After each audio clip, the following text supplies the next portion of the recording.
Komunikasi menjadi salah satu unsur penting dalam kehidupan manusia untuk dapat menjalin hubungan dengan manusia lain. Sebagai makhluk sosial, kita pasti selalu berinteraksi dan bersinggungan dengan orang lain. Disinilah pentingnya seni berkomunikasi dengan baik. Lalu, dari mana kita bisa tahu jika orang-orang di sekitar kita merasa nyaman berkomunikasi dengan kita? Kamu bisa melihat dari respon mereka. Mereka excited, atau justru pergi tanpa sepatah kata pun. Apapun respon dari lawan bicara kamu, itu mencerminkan siapa kamu sebenarnya, terlepas dari mereka menilai secara pribadi atau tidak. Inti dari cara berkomunikasi yang baik dan bisa memiliki banyak teman sangat simpel. Always behave. Jaga perilaku kamu. Contohnya, kamu merasa ganteng atau cantik, dan memiliki segudang prestasi, tapi kalau kamu tidak bisa menjaga perilaku kamu di hadapan orang lain, semua hal yang sudah kamu miliki tadi jadi percuma. Jangan-jangan selama ini masalahnya adalah diri kamu sendiri. Sadar atau tidak, kamu yang suka membuat orang lain merasa tidak nyaman. Komentar kamu mungkin selalu annoying bagi mereka. Jadi, mulai sekarang, perbaiki perilaku kamu agar orang-orang di sekitar kamu merasa lebih dihargai. Terlambat, tidak ada kata terlambat untuk memperbaiki diri dan mencairkan keadaan. Kotak angan sudah merangkum dari berbagai sumber, yaitu 10 perilaku untuk meningkatkan skill berkomunikasi. Langsung saja. 1. Diam. Hidup ini bukan cuma tentang kamu, dan mungkin orang-orang pun tak begitu peduli cerita kamu. Daripada sibuk berkomentar, sesekali cobalah untuk diam. Jagalah kata-kata dan ucapan yang keluar dari mulut kamu. Walau lidah sedikit terasa gatal, jangan ucapkan semua hal yang melintas di kepala. Sesungguhnya ada fakta nyata yang harus kamu terima bahwa tidak semua orang di sekitar kamu mau mendengar semua hal yang kamu pikirkan. Berusahalah mulai menyensor perkataan kamu. Ini berlaku tidak cuma di dunia nyata, tapi juga di dunia maya, baik itu media sosial atau media lainnya. Keberadaan media sosial dan kebebasan berpendapat seperti sekarang ini bisa jadi blunder. Ada kalanya kamu merasa seluruh sisi hidupmu bisa dibagikan dengan orang lain.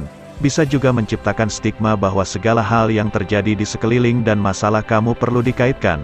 Dampaknya, kamu jadi mudah mengeluh, mudah menghubungkan segala hal yang terjadi di sekeliling dengan masalahmu, sampai membuatmu jadi orang yang haus akan perhatian.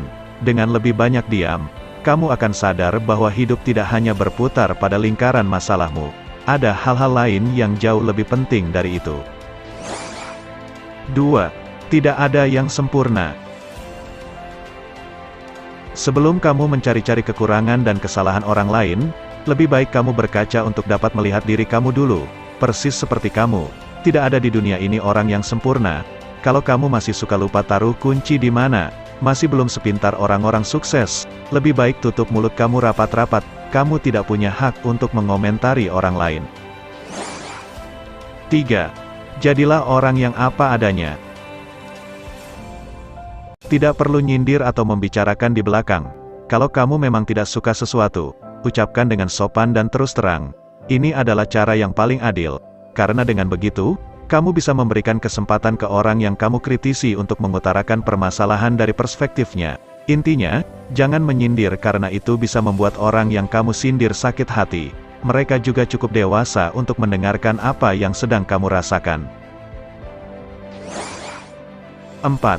Senyum natural. Senyum yang dipaksakan tidak akan membuat kamu terlihat manis. Suara yang dibuat halus tidak membuat orang lain terpesona. Lebih baik bersikap jujur dan natural. Tidak ada yang suka dengan orang yang pandai berpura-pura, apalagi kalau pura-puranya itu kelihatan sangat jelas. Jadilah dirimu yang sebenarnya, jangan dibuat-buat. 5. Temukan motivasi di balik sikap kamu. Kenapa kamu begitu mudah bersikap tidak toleran? Apa motivasi kamu untuk selalu mempertanyakan hal-hal sepele? Atau mungkin, dengan mudahnya mengkritisi orang lain di depan umum? Misalnya, apakah perlu kamu marah-marah di restoran hanya karena pelayannya lupa mengucapkan selamat datang? Atau, berkomentar kalau baju teman kerja kamu bikin badannya terlihat tambah besar? Coba tanyakan diri kamu sendiri.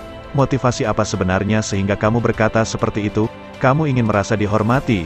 Atau, kamu ingin diakui sebagai orang yang lebih pintar? Jika iya, berarti masalahnya ada di kamu yang kurang pede, bukan di orang-orang sekitar kamu.